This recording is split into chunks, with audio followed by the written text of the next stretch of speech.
9 août 2024. L'inventaire du legs de Macky se fera inéluctablement. Une guerre fratricide entre prétendants au trône où les armes, conventionnelles et non conventionnelles, vont tonner.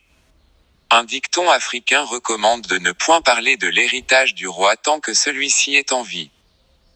Mais, à l'APR, on sait que, quelle que soit l'issue de l'élection présidentielle du 24 février 2019, elle consacrera inéluctablement la fin d'un cycle et le début d'un autre.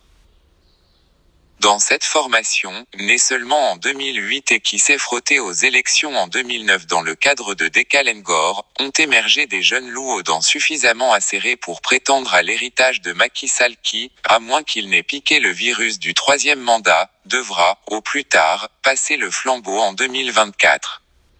Se pose et se posera l'inévitable équation de celui qui va lui succéder. Une sorte de bataille entre légitimistes et réformateurs version beige-marron. Le premier camp étant incarné par Abdoulaye Daouda Diallo, Madame Aminata Touré, Moustapha Cissé Lo, Harouna Dia, Mbaye Ndiaye, pour ne citer que les plus en vue. Le second, porté par Amadou Ba, Cheikh Oumar Anne et d'autres derniers venus de l'arène mais qui bénéficient de soutien d'éléments centraux de la galaxie Saltel Farba NGOM qui, sans pouvoir prétendre au trône, poussent à la roue pour y accéder, Mamadou Racine Sy, etc. Déjà, les deux camps affûtent les armes et échafaudent leurs stratégies qui vont au-delà de la présidentielle de 2019.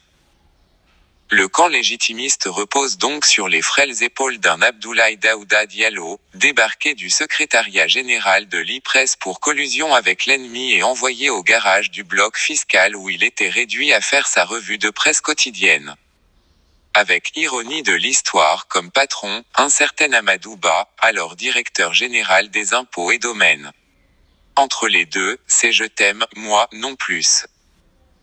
De sorte que quand Macky a voulu se débarrasser du tandem de banquiers que sont Abdoul Mbaye et Amadou Kane, il lui fallait trouver un point de chute à Abdoulaye Daouda Diallo, alors ministre du Budget, pour éviter toute incompatibilité d'humeur.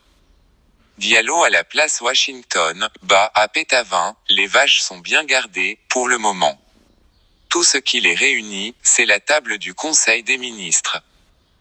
Ministre des Finances, Amadou Ba tisse sa toile et se défait de son costume de techno, né constamment dans les chiffres, pour mettre les deux mains dans le cambouis politique. Non pas au Fouta, mais aux parcelles assainies où il lui faut coûte que coûte trouver une base.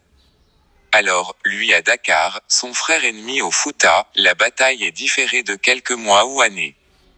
Mais pour ne point se laisser surprendre, chacun tisse, de son côté, son réseau de relations. L'autre forte tête de cette bataille de succession avant l'heure, c'est Mimi Touré. Une des têtes pensantes du Younou Yokouté et porte-étendard de la candidature de Macky Sall dont elle a déposé le dossier au greffe du Conseil constitutionnel, Madame Touré, outre un caractère trempé, jouit d'une certaine légitimité au niveau de la sphère présidentielle. Ministre de souveraineté puis Premier ministre, son ambition présidentielle ne saurait point être analysée comme une prétention. C'est une suite fort logique. La seule tache noire de sa trajectoire, c'est sa défaite historique devant Khalifa Sall à la mairie de Dakar. Bombardé envoyé spécial du président de la République sans cahier des charges précis, Mimi a le temps de jouer les gilets pare-balles du régime voire de tâter la politique à Kaolack d'où elle compte débuter sa trajectoire pour la reconquête des honneurs perdus. Sa part d'héritage, elle ne la vendangera pas pour un sou. Les autres et ils sont nombreux seront obligés de se déterminer après 2019. Moustapha Cissé Lo a, lui, annoncé les couleurs en signifiant